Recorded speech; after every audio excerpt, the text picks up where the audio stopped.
One of the biggest things that can happen to Yu-Gi-Oh! Is the ban list. So I thought it could be fun to make a ban list prediction video. So without further ado, let's get straight on into this. Let's start with a big elephant in the room. Hot Red Dragon Archery King Calamity. This card is one of the most annoying cards in Yu-Gi-Oh! Right now in today's format to play against, mostly because it's really difficult to interrupt when summoned on the field. But there is actually a lot of ways to summon out King Calamity. A lot of people are synchro summoning it using the materials, but most people are actually using Crimson Dragon's effect to get it easy on the field.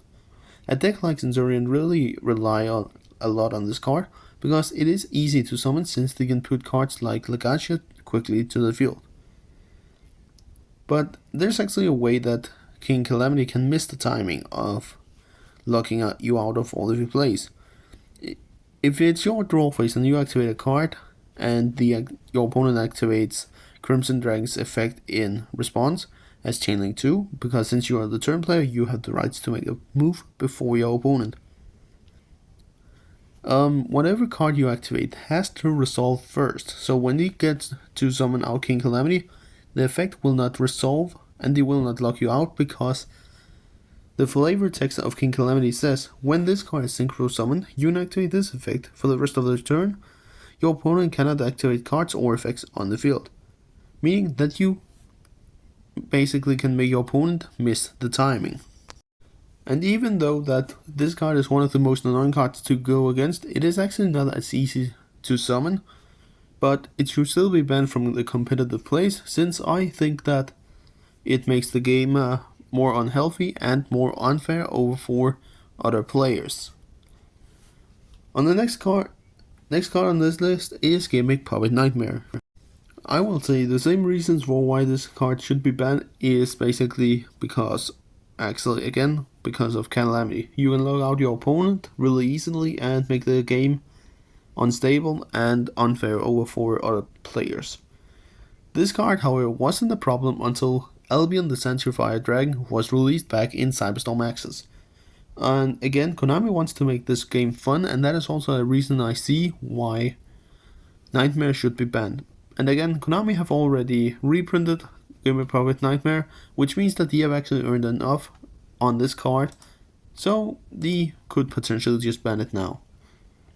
And there's a lot of people that says Albion should be hit, but I have other thoughts on that. First of all, I will say that Albion the Sanctified Dragon isn't actually the problem of everything that is going around. A lot of people are saying that when they if they just banned Albion, cards like Nightmare, Ido, and Ross Disciple wouldn't be a problem in modern day Yu-Gi-Oh! But I will say yes, of course, it makes sense to ban Albion, but also not. Overall, my thoughts on banning Albion is yeah, of course I know a lot of people would say that Albion should be banned, but I will say Gimmick Puppet Nightmare is potentially the only threat. Of course, they can still make Ido or the Ross Disciple, but again, the other thing just doesn't make sense. Banning a one monster just because of the gimmick lock. Of course, they did make the play and banned Expulsion, but again, that was also something else. But my complete thoughts is that Nightmare should be banned. Mostly because that with the other monsters, you still have a way to actually play after that. Next on the list is Beatrice, Lady of the Eternal. I will say this card has been around for a long time now, and back when T11 was really big, this card was really one of the bigger exotic monsters that was summoned. But I think that this card should be banned because it allows you to full spiral the cards like Transaction Rollback. Also, keep in mind guys, there's a lot of level 6 monsters right now in the game that can easily be summoned. We have cards like the Pistol that can just be summoned by banishing a dark monster, light or dark monster from the graveyards. Plus, in Legacy of Destruction, we'll get a new crazy level 6 monster in Nightmare Princess, which is easy to summon and also allows us to get an additional body for the summon of Beatrice in the end. In the end, I would say if rollback never was released, Beatrice would probably still get hit by the ban list in the end. But with rollback in the game right now, Beatrice should be banned from this format. All three cards that I've just talked about deserves to be hit on the ban list because of how unfair they can make the game and shouldn't be removed from the ban list for a very long time. There are and will always be cards that I want to get hit by the ban hammer, but in today's format these three cards makes the most sense since they can easily lock out your opponent for a whole turn. Hitting cards in the Snake Eyes deck right now is not realistic because all of them are still pretty new. The most of them was released back in Age of Overlord, and that set has not seen any reprints just yet. Now we move on to the limited cards, and the first one on the list is Snake Eye Ash. One of the best decisions Konami could make would limit this monster. It won't affect the deck that much, and yes, it doesn't destroy the deck completely by limiting this card, because there's still a lot of resources it can use, but there's also still a lot of reasons to limit this card. First reason is that a lot of the cards in Snake Eyes is a one card combo starter. Snake Eyes has a lot of starters, but for the most times they go through Ash with all of the combos. Because of this, the deck will no longer have the recovery of searching Snake Eyes Ash with Ash, basically. And the only realistic hit, I will say, in the entire deck. Because if you want cards like Poplar, Promethean, Bonfire, or even Diabellstar wanted to get hit or banned, sure, that is your opinion. But all of those cards are still new, and Konami haven't got the chance to reprint those cards. Neither with Snake Eyes Ash. And another card that I want to talk about is Flamebirch Dragon, which is also a card that I could potentially see get limited to one because of the effect. But in the end, I will say the only two realistic hits will be Snake Eye Ash and Snake Eyes Flamebirch Dragon, because Konami wants to keep their customers happy and continue playing a deck, so they won't ban a lot of the resources, because when you have paid $1,000 on a deck and they just hit it, that could potentially mean that you would just quit Yu-Gi-Oh! After that. Hitting Ash and potentially Flamebirch is still the best bet to keep players around, and after that the deck would still be playable. Now, Summon Limit and Anti-Spell, I will put both of them in the same category because they are floodgates.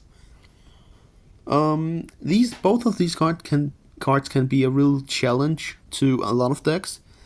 And also another reason for why to limit these cards is because the Snake Eyes can bypass the negatives of the cards, because they can set up a whole board and then set cards like Summon Limit or Anti-Spell onto the field. Which means that they can have a completely whole board with negates and you can have nothing in the end. And like the last ban list, all floodgates to 1. Because Konami will not just hit one floodgate. And I will say Anti-Spell is not as strong as Summon Limit, but again, they will not hit just one floodgate in the end. Heavy Storm and Harvey's Feather Duster as the next cards. Heavy Storm is one of the cards that haven't got to see the light of the day in a very long time, and it would be fun to actually get that card back, because a lot of older cards like Change of Heart and Snatch Steel is actually back in the game, and Heavy Storm wouldn't affect the game so much. And if the card got back into the game, it wouldn't see that much play actually. And because of Heavy Storm, Harvey's Feather Duster sees a lot of plays in all of side decks. That means that Heavy Storm wouldn't be able to do that. And also with Cosmic Cyclone right now in the game. And also, Cosmic Cyclone sees a lot more plays because it is a quick play spell and actually banishes the target. People would probably not play Heavy Storm and Duster together in the same side deck in the current format. Heavy Storm is a great card and could potentially be better in some situations than Harvey's Feather Duster, but it has downsides, of course. After multiple hits on the ban list, it should finally come back, actually. I will say that. And should be limited to 1. Next one is Prank Kids Meow Meow Mew. I will say now, this card should definitely come back right now. Prank Kids in its prime were one of the most consistency high power decks, but lost relevance because Mew was banned. And the deck just fell off after that, basically. Since then, a lot of cards and new strategies has become far stronger than the Prank Kids were back in its days. This deck would actually see some plays, but it would not have the same power level as it has before. And the biggest foreshadowing for this to happen will be that both in the OCG and Master Duel, it has this card to free, and the deck does nothing. So I will say, overall, Meow Meow Mew should definitely be limited to 1 and come back. Next we have Tidal Dragon Ruler of Waterfalls. Should be back to 1 copy because all of the other dragons is back at 1. The dragon rules aren't scary right now. Of course, Tidal could potentially be a little bit scary because it can full spiritual water monsters. But it won't do anything since none of the other dragon rules has done anything scary that could potentially lead to being a problem in the meta right now. But yeah, you could potentially see them in some random decks, in some random rogue decks. But there's my reason for why this could happen is because that we got the Blazing Dragon in the Fire King structure deck. So potentially we'll get the remake of the Atlantean structure deck in 2024 and also get Tidal in that. And that would actually mean that Tidal will come back to 1. Next is Masterpiece, the True Draco Slaying King. Really strong because of the effect that it can be unaffected by cards and make itself able to be unaffected of the same types of cards that is on the field. Banish spell traps to pop cards. Right now, there exist big towers that are better, that can actually be unaffected by cards effects, so this card wouldn't do that much against those cards. But stun players can use Masterpiece to break the game, although it will not pop off and top that often. Masterpiece to 1 makes so much sense right now. It is the perfect time to limit it or ban it in the moment. Now we move on to cards that are semi-limited. And the first one on the list will be Cached Hero Fenrir. First of all, this card has been amazing ever since release. It is a better version of Pancatrops basically, and sees plays in all decks that actually can main it. It can replace itself and can easily be summoned to your side of the field because of its effect. And it also has a better effect than Pancatrops. The next card is Pot of Prosperities. This card should be semi-limited because most of the times it is actually just a better version of all of the other pot cards like Duality or Extravagance, or what is the last? I can't remember. That's his place. The one that banishes 10. I can't remember. But it doesn't see a lot of plays, only mostly in rogue Yu-Gi-Oh decks. And Konami was actually able to earn as much as possible because of the reprinting in the Rarity Collection set. And right now I've seen that a lot of players are actually only main digging two cards of this, which is could potentially foreshadowing that this card would be semi-limited. The next card on the list will be Big Welcome Labyrinth. A lot of you might disagree with me on this card, but keep in mind that this deck has been around for around more than a year actually. And it can actually take advantage of many different engines like the Super Poly engine or the IKEA build, it depends. Plus, with rollback in the game, it makes it really consistently. Or not consistently, but consistent. Putting this card to 2 doesn't affect the strategy that Labyrinth wants to make, but it would mean that a lot of people would play rollback at 3. Some people are playing this at 2, and some are even playing it at 1. It depends on the build.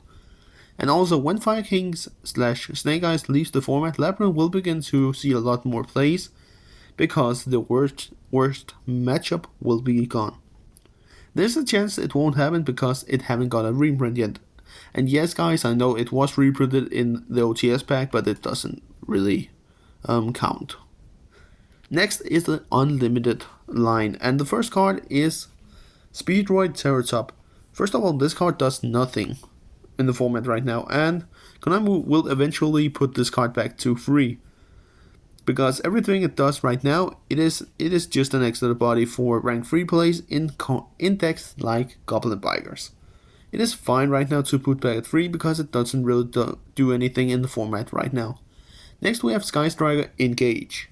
Engage would potentially be put back to 3 because of the new Sky Striker support that was announced that we will get later this year or in the start of 2025. It depends on the release schedule. And also because that a lot of decks rely on a 1-card starter, Sky Striker doesn't. Because Sky Striker operates in a way to interrupt a lot of your opponent's plays without using resources on making a snowball rolling basically. And with cards like Widow Anchor and Afterburner, this deck is pretty good in the end. It doesn't see that many plays right now, but it is actually a fine deck to play. Next and last is Pancatrops. Flip this card and Vendor around, and that would actually change the format a lot. In terms of that Pancatrops is actually a good card. It is not a broken card, but it is still pretty good. So it would make sense to unlimit this card. Before we end the video, guys, I want to talk about 3 other cards that could potentially make sense to either ban, limit, semi-limit, or unlimit. And the first one is Tearlaman's Kid Killers. Tier would operate fairly in this format right now, but for that reason, I don't think that it would be a good idea to maybe limit or get this card back into the format. Because, and I also think that it won't happen, because the deck dominated back when it was really high. Konami would not stitch up that wound just yet. First one tier, it is at its slowest as always. So basically, first when Tearlamans doesn't have any more to give, Konami would maybe give us Kid Killers back. The next one is Dimension Shifter. D-Shifter is one of my top 3 cards that I want to see banned, but with how the format is right now, with a tier 0 deck that relies heavily on the graveyard, Konami would not ban this card, not yet. So it would not make sense to put this card to 0 or to 1. And the last card is Branded Fusion. I had the thoughts of maybe semi-limiting this in my prediction, but honestly I think it doesn't make too much sense right now, because Branded is one of the better decks in the format, besides Fire decks of course. It is also one of the better decks against stuff like Fire Kings or Snake Eyes, and Konami would probably not choose to ban this card, because they would probably ban Nightmare before Branded Fusion or hit Branded Fusion, basically. So with that said, I will say if Snake Eyes ends up dying by the next ban list, Branded will definitely be one of the top tier decks after that, and one of the best decks. So right now, it wouldn't make sense to hit cards like Branded Fusion. But yeah guys, that was my Banlist predictions and a little pep talk about some of the other cards in the game. What is your thoughts on the ban list, and which card do you want to see get banned? Let me know down below in the comments, and make sure to leave a like and subscribe to the channel so you won't miss out videos like this in the future. But we'll see each other next time, and hopefully Konami haven't released a ban list. Peace.